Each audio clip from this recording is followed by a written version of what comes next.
The space around Earth's solar system rippled like water when the alien ships arrived. One moment, there was nothing but empty darkness and distant stars. The next moment, 3,000 massive vessels materialized from hyperspace, their hulls gleaming under the pale light of the sun.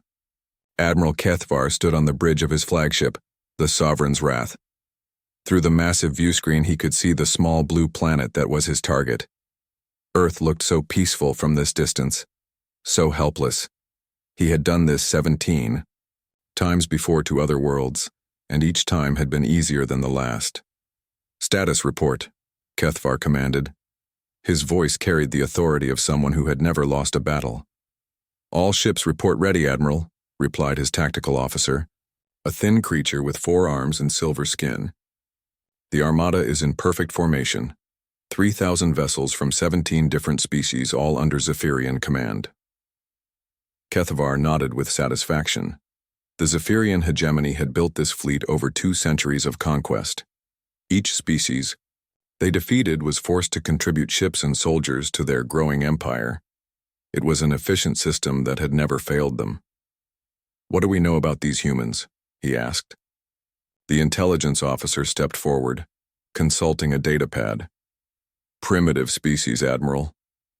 They have barely learned to travel between the planets in their own system. No energy shields detected, no plasma weapons. Their most advanced technology appears to be chemical rockets and basic nuclear devices." "Nuclear devices?" Kethvar laughed, a sound like grinding metal. "How quaint. Do they still use those crude weapons against each other?" "Frequently, Admiral. Our scans show they have thousands of such devices pointed at their own cities. They appear to be a self-destructive species." This made Kethvar smile. Self-destructive species were the easiest to conquer. They usually surrendered quickly once they realized how outmatched they were.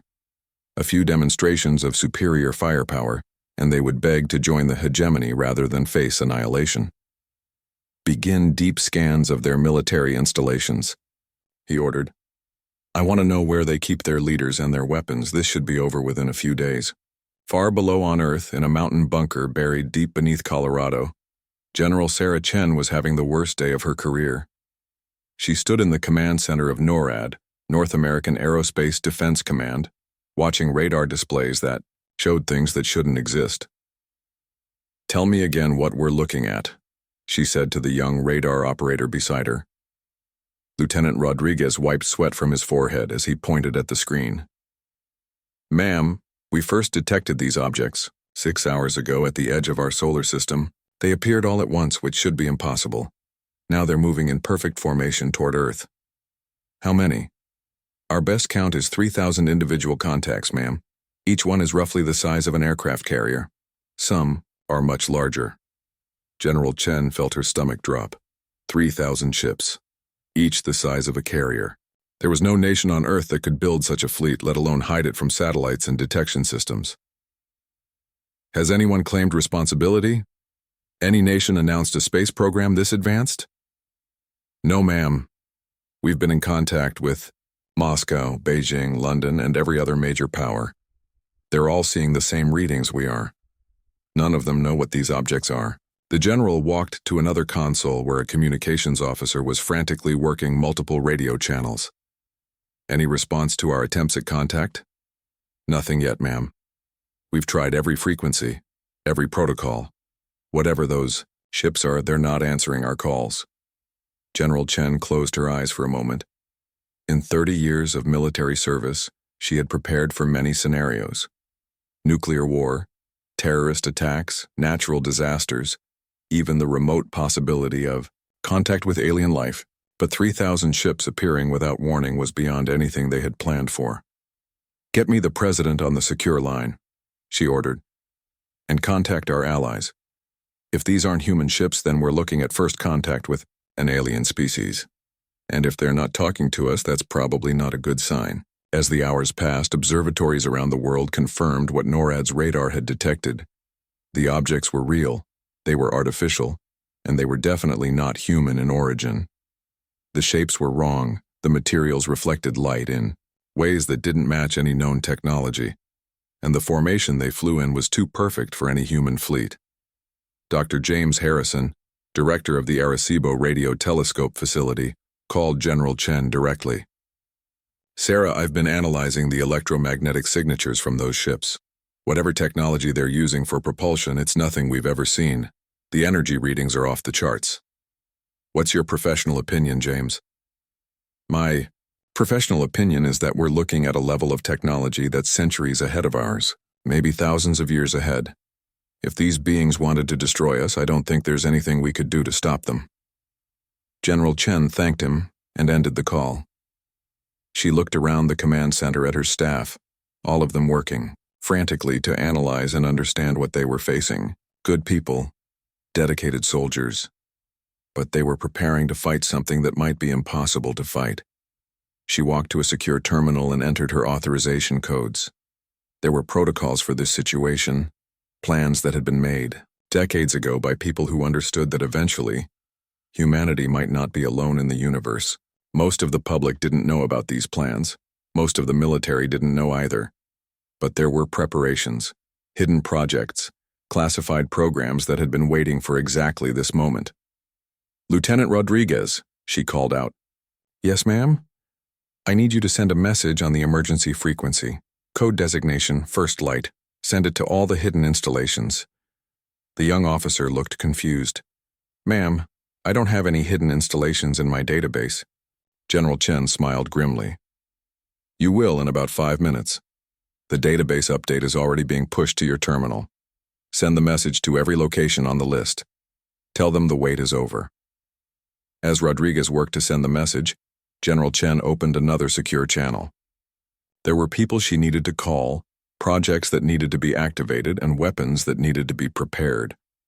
For 70 years, ever since the end of World War II, humanity had been building for this possibility. They had hidden their preparations behind civilian research projects, space exploration programs, and international cooperation initiatives.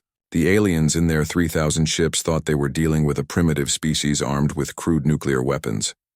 They were about to learn that humans had been preparing for uninvited guests for a very long time. General Chen looked up at the main display showing the approaching alien fleet. "Let's see how much you really know about us," she whispered. In space, Admiral Kethvar continued his approach to Earth, confident that this would be another easy conquest. His intelligence reports showed exactly what he expected to see: a divided species with primitive technology and no real ability to defend themselves. He had no idea that deep beneath Earth's surface, in hidden installations around the solar system, and in the dark spaces between planets, humanity's real defenses were stirring to life. The transmission began at exactly 12 GMT on a Tuesday. Every television, every radio, every cell phone, and every computer screen on Earth suddenly displayed the same image: a tall, pale figure with sharp features and eyes that seemed to glow with their own light. When Admiral Kethvar spoke, his words were perfectly translated into every human language simultaneously. "People of Earth," the alien admiral began, his voice cold and mechanical. "I am Admiral Kethvar of the Zephyrian hegemony. Your planet has been selected for integration into our empire. You have 72 hours to surrender unconditionally. In homes, offices, and public places around the world, humans stopped what they were doing to stare at their screens. Some thought it was a movie, a prank, or some kind of elaborate hoax, but as the broadcast continued, the terrible reality began to sink in. "Do not attempt to resist," Kethvar continued. "We have conquered 17 species across this galaxy. Each believed they could fight us. Each was wrong. Our weapons can crack your continents and boil your oceans. Your primitive technology poses no threat to our shields." The Admiral gestured to something off-screen, and the view changed to show the massive fleet surrounding Earth. 3,000 ships hung in space like predators circling their prey. Each vessel was larger than anything humans had ever built, and their alien designs made it clear that this was no human technology. "In 72 hours, if you have not surrendered, we will begin cleansing protocols. Your cities will be destroyed. Your military will be eliminated. Your population will be reduced to a manageable level for integration into our workforce. This is not a negotiation. This is an inevitability. The transmission cut to images of other planets, other worlds that had been conquered by the hegemony. Burning cities, shattered continents, and the broken remains of civilizations that had tried to resist. The message was clear. Resistance was futile. You have 72 hours, Kethvar concluded. Use them wisely. The transmission ended, leaving Earth in stunned silence for several minutes before the panic began. In NORAD's command center, General Chen watched the global situation deteriorate rapidly. Riots were breaking out in major cities as people tried to flee or demanded that their governments do something. Stock markets crashed, communications networks were overloaded, and several smaller nations had already announced their intention to surrender immediately. "Ma'am," Lieutenant Rodriguez called out, "I'm getting reports of mass evacuations from New York, London, Tokyo, and Beijing. The highways are completely blocked." Any response from other world leaders? The president is trying to organize an emergency session of the UN Security Council. The Russians and Chinese are claiming this is some kind of American trick. The Europeans are calling for immediate negotiations with the aliens. General Chen shook her head. Even faced with an alien invasion, humans were still finding ways to blame each other instead of working together. What about our special installations? Did they receive the first light message? Yes, ma'am. All stations are reporting ready status. Dr. Vasquez from Project Blackout is requesting immediate communication with you. Put her through. The main screen shifted to show Dr. Elena Vasquez, a woman in her 50s with graying hair and intense dark eyes. She was standing in what looked like a high-tech laboratory, buried deep underground. "Sarah," Dr. Vasquez said without preamble, "I've been analyzing the alien transmission. Their technology is impressive, but they're making the same mistake every aggressor makes. They assume their target is helpless. Are we helpless, Elena?" Dr. Vasquez smiled, and it wasn't a pleasant expression. Far from it. Project Blackout has been operational for 37 years. Project Deep Strike has been running for 22 years. Project Nightwatch has been active for 15 years. We've been preparing for this exact scenario since 1947. 1947? Lieutenant Rodriguez whispered. But that was when the Roswell incident happened, General Chen said quietly. What the public didn't know was that we recovered working technology from that crash. Not much, but enough to understand that we weren't alone in the universe, and enough to know that someday, someone might come looking for us. Dr. Vasquez nodded. Every major government has been contributing to the hidden defense project since then. The money officially went to space exploration, scientific research, and international cooperation programs. Unofficially, it went to building weapons and defensive systems based on alien technology. What kind of weapons? Rodriguez asked. The kind that don't officially exist, General Chen replied. Elena, what's our current readiness status? All orbital platforms are online and charged. The lunar installations report full weapon loads. Our deep space assets are in position throughout the solar system. The quantum communication network is functioning perfectly, and our AI systems are ready to coordinate a simultaneous response. General Chen felt a surge of hope for the first time since the alien ships had appeared. How long do we need? Give me 6 more hours to complete final preparations. The aliens gave us 72 hours, but I recommend we don't wait that long. Once they realize what we're actually capable of, they might try to strike preemptively. As Dr. Vasquez ended the transmission, General Chen turned to her staff. I need secure communications with Moscow, Beijing, London, Paris, and Delhi. Use the blackout protocols. Within minutes, she was connected to a small group of military leaders and scientists from around the world. These were people who knew about the hidden projects, who had helped build humanity's secret defenses over the decades. The time has come, she told them. Operation Last Stand is now active. General Petrov from Moscow was the first to respond. Our Siberian installations are fully powered. The particle beam arrays are ready. Colonel Zheng from Beijing followed. Our asteroid mining stations are in position. The kinetic bombardment platforms are loaded and targeted. Dr. Blackwood from London checked his notes. The North Sea platforms are operational. Our submarine-launched systems are ready for deployment. One by one, the leaders of humanity's hidden defense network confirmed their readiness. For over 70 years, the most brilliant minds on Earth had been working in secret, preparing for the day when humanity would no longer be alone in the universe. There's something else, Dr. Vasquez added as the conference continued. Our analysis of the alien technology shows they're using standard hegemony designs. We've seen these patterns before in the technology we recovered from various crash sites over the decades. These aren't the most advanced ships in their fleet. What does that mean? Asked General Chen. It means they're testing us. This is probably a standard invasion force designed to quickly overwhelm primitive species. They're not expecting real resistance. That gives us a significant advantage. Admiral Kethvar would have been surprised to learn that his primitive targets were having such a calm, organized discussion about military response.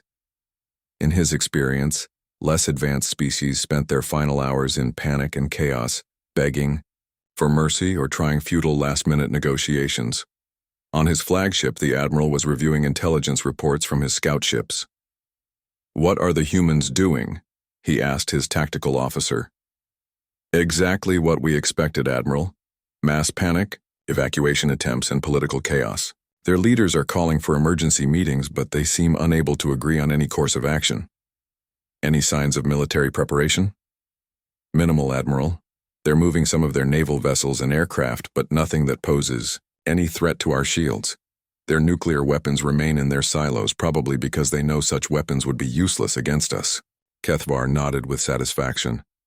The humans were behaving exactly like every other species the hegemony had conquered. Panic, despair, and hopeless attempts at conventional defense. It would make the conquest that much easier. "Reduce the deadline to 60 hours, he decided. "I want this over quickly so we can move on to the next system." What Admiral Kethvar didn't know was that beneath Earth's surface, in hidden installations around the solar system, and in carefully concealed positions throughout human space, the most devastating military force in the galaxy was quietly preparing to introduce itself. The humans had been waiting for this moment for over 70 years.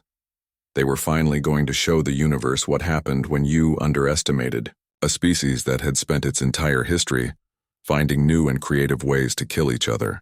Admiral Kethvar stood on his command bridge, watching Earth through the main view screen. 60 hours had passed since his ultimatum, and the humans were behaving exactly as expected. Their planet buzzed with activity that his sensors easily detected. Military units moving around their continents, aircraft flying in patterns that suggested defensive preparations, and their primitive spacecraft launching from various locations. "Status report," he commanded. His intelligence officer consulted multiple displays. "The humans are mobilizing their entire military, Admiral. Their naval fleets are moving to defensive positions around their major land masses. Their aircraft are patrolling their skies in increased numbers. We detect elevated electromagnetic activity from their nuclear weapons storage sites." "Are they preparing to launch their nuclear arsenal?" "Unknown, Admiral. The activity could indicate preparation for launch or simply increased security around their weapons.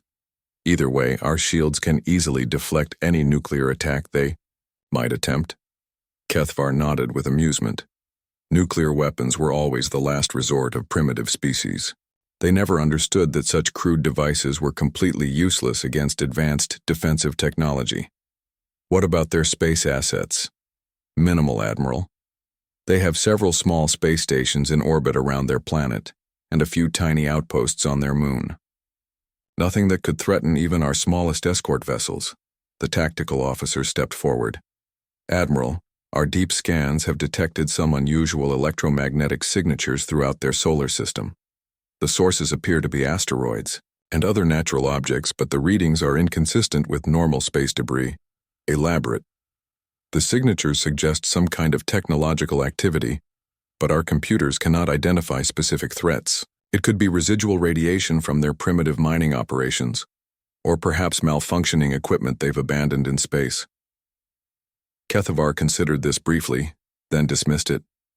Humans had barely mastered interplanetary travel. Any equipment they had scattered around their solar system would be decades behind hegemony technology and pose no threat to his fleet.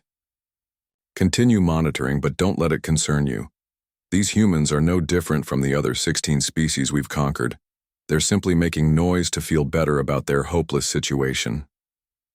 What Admiral Kethvar didn't realize was that the unusual electromagnetic signatures his sensors were detecting were exactly what humanity wanted him to see. For over 70 years, human engineers had been perfecting the art of making advanced technology look like space junk. The asteroid mining station designated Luna 7 had been officially abandoned 15 years ago after a supposed equipment failure. In reality, it housed a quantum entanglement communication array and a fusion-powered particle beam cannon capable of punching through the hull of a star destroyer. To alien sensors, it looked like a dead rock with some old mining equipment scattered around it. The defunct deep space probe Voyager 9 had officially lost contact with Earth 12 years ago and was presumed lost somewhere beyond Neptune. Actually, it was functioning perfectly as a forward observation post and weapons platform, armed with self-guided kinetic interceptors and a small but powerful nuclear warhead specifically designed for use in space combat. Throughout the solar system, dozens of similar installations waited in careful concealment. Each one had been built using a combination of human engineering and reverse-engineered alien technology recovered from crash sites over the decades. Each one was designed to look abandoned, broken, or simply unimportant to anyone scanning from a distance. Dr. Elena Vasquez stood in the command center of Project Blackout, buried 3 miles beneath the Nevada desert. Around her, hundreds of technicians worked at advanced computer systems that officially didn't exist. The technology in this room was 50 years ahead of anything the public knew about, built from blueprints recovered from alien wreckage and improved by human innovation. "Status report," she called out. "All installations are online and ready," replied her chief technical officer, a young woman named Dr. Sarah Kim. "The quantum communication network is functioning at 100% efficiency. Every weapon platform in the solar system is linked and synchronized. What about our intelligence gathering? We've been monitoring the alien fleet continuously. Their shields operate on a predictable frequency rotation. Their weapon systems use standard plasma technology that we've seen before. Most importantly, their computer systems are vulnerable to quantum viral infiltration." Dr. Vasquez smiled. The aliens thought they were dealing with a primitive species that had never seen advanced technology. They had no idea that humanity had been studying and improving on alien designs for decades. "Begin Phase 1 preparations," she ordered. "I want all systems ready for simultaneous activation." Admiral Kethvar decided to accelerate his timeline. The humans were taking too long to surrender, and he was growing impatient. "Prepare the fleet for orbital bombardment positions," he commanded. "We'll begin the attack in 12 hours instead of waiting for the full deadline." "Admiral," his tactical officer said hesitantly, "standard procedure is to wait for the full surrender period to expire. The High Command prefers to give primitive species every opportunity to submit peacefully." "The High Command isn't here," Kethvar replied coldly. "I am, and I've decided that these humans need a demonstration of our power. Prepare to move the fleet into attack formation." The massive alien armada began shifting position, moving from their surveillance formation into an attack formation designed to maximize orbital bombardment efficiency. 3,000 ships spread out in a complex pattern that would allow them to target every major city and military installation on Earth simultaneously. In NORAD's command center, General Chen watched the alien fleet repositioning itself. "They're moving into attack formation," she observed. Elena was right. "They're not going to wait for the full deadline." Lieutenant Rodriguez looked up from his displays. "Ma'am, should we contact Dr. Vasquez?"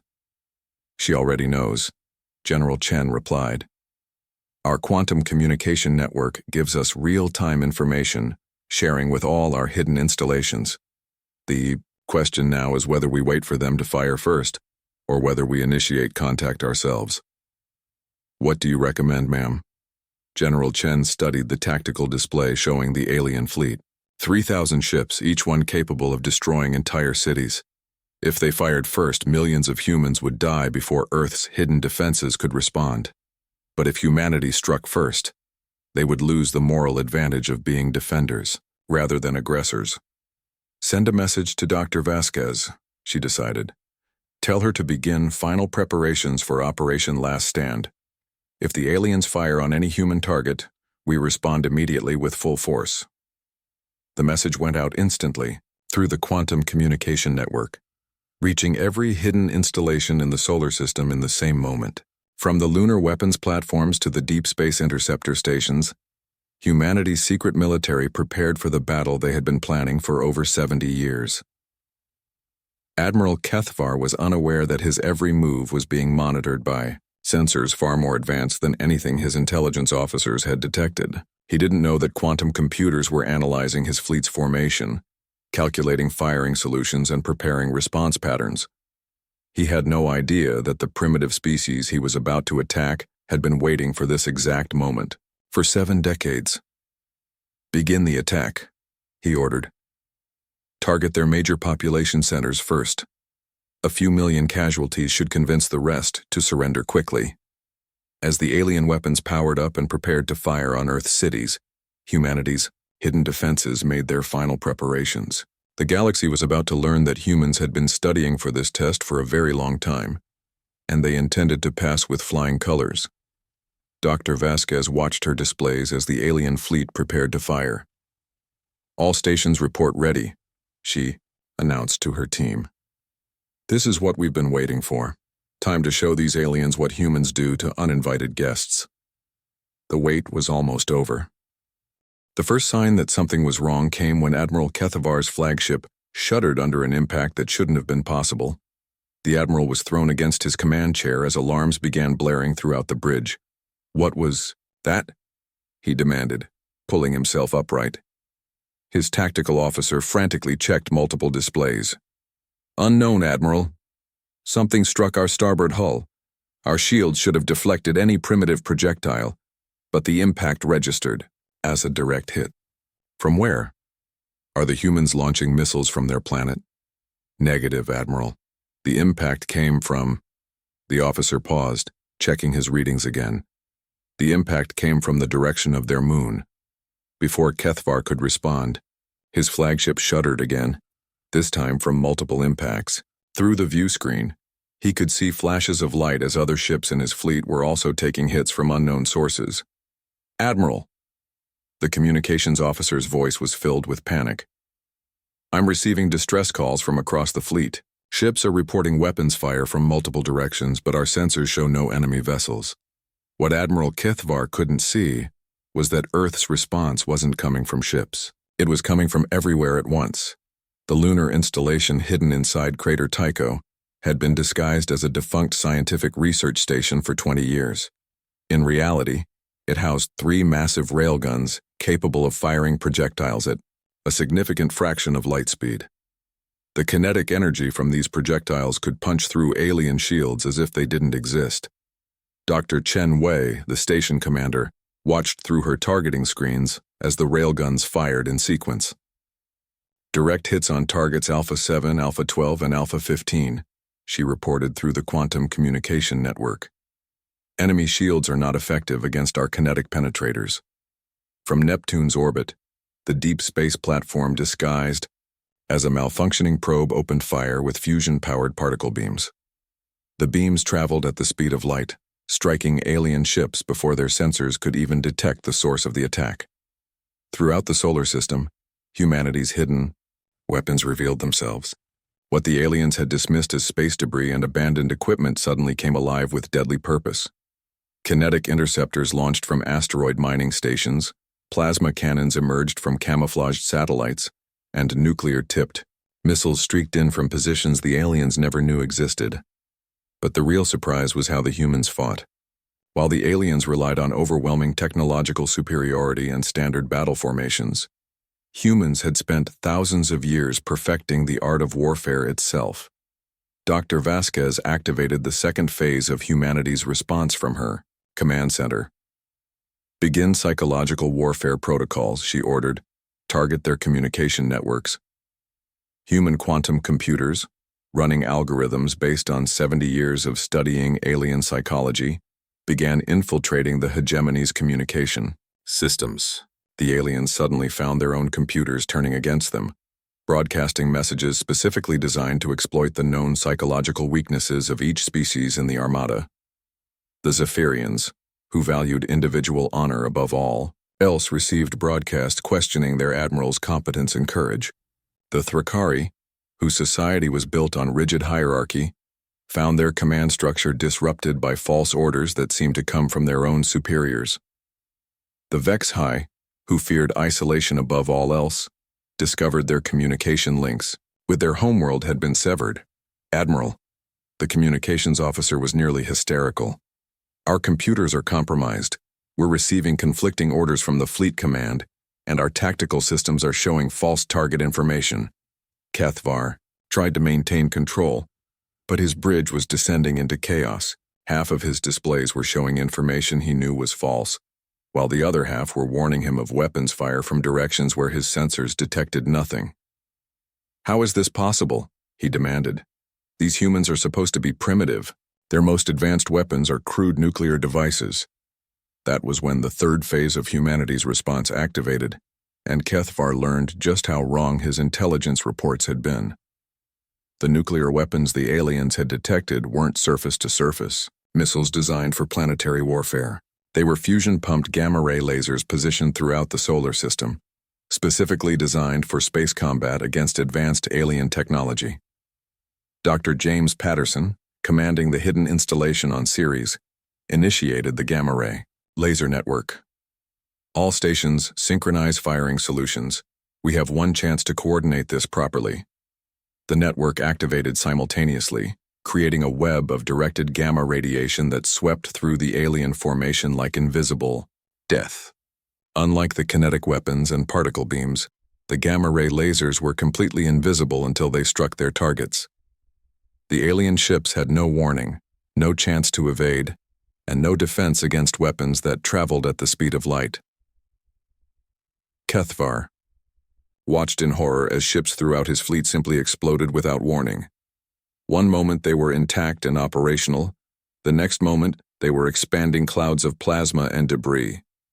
"Our shields are useless," his tactical officer reported. "Whatever weapons they're using, our defensive systems can't detect or stop them." "How many ships have we lost?" 800 and climbing, Admiral. The humans are targeting our command vessels and heavy cruisers specifically. They know exactly where our weak points are. This was true. Humanity's weapons weren't just more creative than the aliens expected. They were guided by intelligence gathered from decades of studying crashed alien technology. Human computers knew the design flaws, structural weaknesses, and defensive limitations of every ship in the hegemony fleet. General Chen, watching the battle from NORAD, allowed herself a small smile as reports came in from around the solar system. "Status report," she called out. 900 alien vessels destroyed or disabled, Lieutenant Rodriguez reported. "Our weapons platforms are performing even better than projected. The enemy fleet is in complete disarray. Any casualties on our side?" "Minimal, ma'am. The aliens are trying to return fire, but they can't target what they can't see. Our installations remain hidden and operational." Admiral Kethvar made a desperate decision. "All ships emergency jump to hyperspace. We're retreating immediately." But even this proved difficult. Human quantum viruses had infiltrated the fleet's navigation computers, providing false coordinates and corrupted jump calculations. Ships that tried to enter hyperspace found themselves emerging in random directions, some dangerously close to the sun, others scattered throughout the outer solar system. Dr. Vasquez watched the alien fleet dissolving into chaos and defeat. "Begin recovery operations," she ordered. "Target their escape pods and lifeboats. We want prisoners, not corpses." As rescue pods ejected from dying alien ships, they were met not with destruction, but with capture.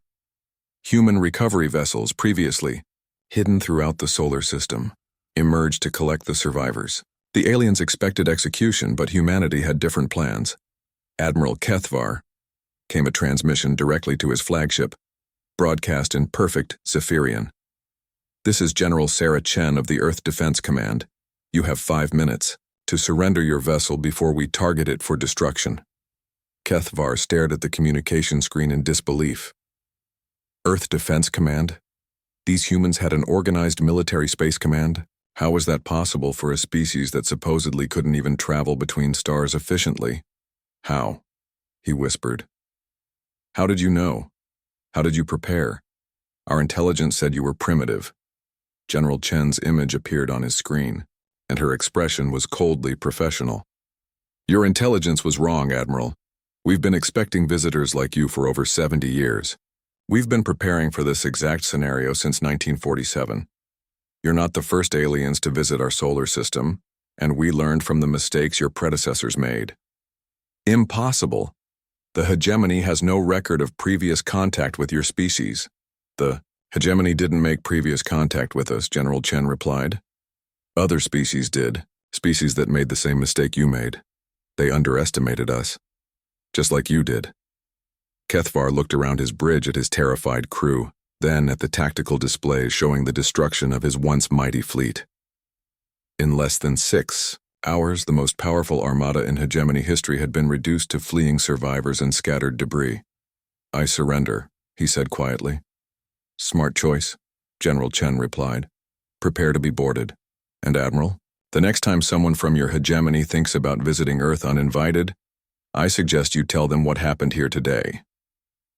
As human boarding parties prepared to take control of the alien flagship, Dr. Vasquez activated the final phase of their operation. Deep space monitoring stations throughout the galaxy were about to receive a message that would change everything. Earth was no longer hiding. 3 days after the battle, Admiral Kethvar sat in a detention facility on Earth's moon, staring through a reinforced window at the blue planet below. The facility looked primitive from the outside, like many human structures, but the technology inside was more advanced than anything in the hegemony fleet. His guards were humans, but they carried weapons that used principles his own scientists hadn't discovered yet. The detention cell's walls were made from materials that could resist plasma cutters and molecular disruptors. Everything about this place suggested that humanity's technology was far more advanced than anyone had suspected. Dr. Sarah Kim entered the interrogation room, carrying a simple tablet computer. She was young, maybe 30 years old by human standards, but her eyes held the confidence of someone who had helped design weapons capable of destroying entire space fleets. Good morning, Admiral, she said pleasantly, sitting down across from him. I hope you're finding your accommodations acceptable. How? Kethvar asked. It was the same question he had been asking for 3 days. How did your species advance so quickly? Our intelligence reports showed you had barely achieved spaceflight. Dr. Kim smiled. Our intelligence reports about you were much more accurate. We've been studying your technology for over 70 years, Admiral. Every ship that crashed on our planet, every probe that malfunctioned in our solar system, every piece of equipment your people lost over the decades, we recovered it, studied it, and improved on it. Impossible. The hegemony has never lost ships in this system. The hegemony hasn't, but other species have. Your people aren't the first aliens to visit Earth, Admiral. You're just the first ones to arrive with obviously hostile intentions. She activated her tablet, showing him a series of images. Crashed spacecraft, recovered technology, and human scientists working to reverse engineer alien designs. The Roswell incident in 1947, that was a Krathari exploration vessel. The Tunguska event in 1908, that was a Vex-High mining ship that suffered engine failure. The Phoenix Lights in 1997, that was a Zephyrian scout patrol that got too close to our detection systems. Kethvar stared at the images in growing horror. You've been collecting our technology for over a century? Not just collecting it, improving it. Human engineers have a talent for taking existing technology and making it better, more efficient, more deadly. We took your designs and enhanced them with our own innovations. Dr. Kim stood up and walked to the window. Outside, construction, crews were working around the clock, retrofitting captured alien vessels with human technology. Your flagship, for example, will make an excellent addition to our defensive fleet once we've upgraded its weapon systems and installed our own computer networks. You can't do this. The hegemony will send more fleets, larger fleets. We're counting on it, Dr. Kim replied calmly. Every ship they send will teach us more about their technology. Every battle will make us stronger. And we have something your hegemony doesn't have, Admiral. What? Time and patience, and the absolute certainty that anyone who tries to conquer us will regret it. In the UN Emergency Assembly Hall in New York, General Chen stood before representatives from every nation on Earth. The hall was packed beyond capacity, with world leaders, military commanders, and scientists all wanting to hear the official report on humanity's first interstellar war. Ladies and gentlemen, she began, 3 days ago our planet was attacked by a force of 3,000 alien warships. As of this morning, we have destroyed or captured 94% of that fleet. The remaining aliens are either in our custody or fleeing our solar system. The hall erupted in applause, but General Chen raised her hand for silence. However, we must not become overconfident. Our deep space monitoring stations have detected response fleets from at least 3 different alien powers converging on our position. This was just the beginning. President Martinez leaned forward in his seat. General, what are our options? We have 3 choices, Mr. President. We can try to hide again, hoping that the galaxy will leave us alone. We can prepare for purely defensive warfare, building up our defenses and waiting for the next attack. Or we can take the initiative and introduce ourselves to the galaxy on our own terms. What do you recommend? General Chen smiled, and it was the same expression Dr. Vasquez had worn when she first spoke about humanity's hidden weapons. I recommend we stop hiding, Mr. President. It's time for the galaxy to know that Earth is under new management. Dr. Vasquez stood in the command center of Project Blackout, now officially redesignated as Earth Defense Command. Around her, displays showed the positions of human installations throughout the solar system, as well as tracking data on incoming alien fleets. Status report, she called out. Phase 2 installations are coming online ahead of schedule, reported Dr. Patterson, from Ceres. The asteroid belt defensive grid will be fully operational within 6 months. What about the deep space platforms? Construction is proceeding on schedule. We'll have armed installations in 12 star systems within 2 years. The gateway technology we recovered from the Zephyrian ships will allow us to establish rapid transit between systems. Dr. Vasquez nodded with satisfaction. Phase 1 had been about defending Earth. Phase 2 was about projecting human power throughout the local region of the galaxy. Any word from our diplomatic missions? The Krithari have agreed to formal contact. Apparently they've been trying to establish peaceful relations with us for decades, but our governments kept the crashes secret. The Vexhai are requesting immediate trade negotiations. They're very interested in our quantum computing technology. And the hostile species? The Draconi Empire has announced their intention to avenge the hegemony's defeat. They're massing a fleet twice the size of Kethvar's Armada. Expected arrival in 18 months. Dr. Vasquez smiled. 18 months was plenty of time to complete Phase 2 preparations. By the time the Draconi arrived, they would find Earth protected by the most advanced defensive network in the galaxy. Send a message to all installations, she ordered. Tell them to accelerate construction timelines. We want to be ready to give our next visitors a proper welcome.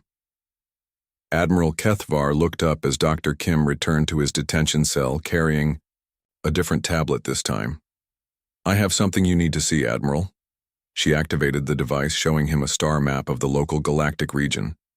Red dots marked the positions of various alien fleets, all moving toward Earth's solar system. Your friends are coming, she said simply. 3 different species, 5 different fleets, approximately 15,000 ships total. They should arrive over the next 2 years. Kethvar felt a moment of satisfaction. You may have defeated one fleet, but you cannot fight the entire galaxy. Surrender now and I will speak for you when my people arrive. Dr. Kim laughed, a sound that made the alien admiral uncomfortable. Admiral, you still don't understand. We're not going to fight 15,000 ships. Then you admit defeat? No. We're going to destroy 15,000 ships, and then we're going to visit the worlds they came from and explain to their governments why attacking Earth was a mistake. She changed the display, showing him new images. human shipyards in the asteroid belt, working around the clock to build vessels, using combined human and alien technology, massive weapons platforms being installed throughout the solar system, construction crews working on installations that extended far beyond Earth's orbit. You see, Admiral, your attack taught us something important. We've been hiding for over 70 years trying to avoid contact with the galaxy, but the galaxy found us anyway, so we've decided to stop hiding. What are you saying? We're saying that the next time aliens want to visit Earth, they're going to ask permission first, and they're going to be very, very polite when they do it. Kethvar stared at the images of human military construction, finally beginning to understand the magnitude of what his attack had unleashed. He had come to Earth expecting to conquer a primitive species. Instead, he had awakened something that had been sleeping for decades, preparing for exactly this moment. You should have left us alone, Dr. Kim said quietly as she gathered her equipment. We were perfectly happy being ignored, but since you insisted on making contact, we're going to make sure the rest of the galaxy understands the rules. What rules? Earth's rules, our solar system, our terms, our protection for any species that wants to trade peacefully, and our response to any species that doesn't. As Dr. Kim left the detention cell, Admiral Kethvar looked out the window at Earth one more time. The blue planet looked as peaceful as it had when his fleet first arrived, but he now knew the truth. Beneath that peaceful appearance was a species that had spent over a century preparing for war, and had just demonstrated that they were very, very good at it.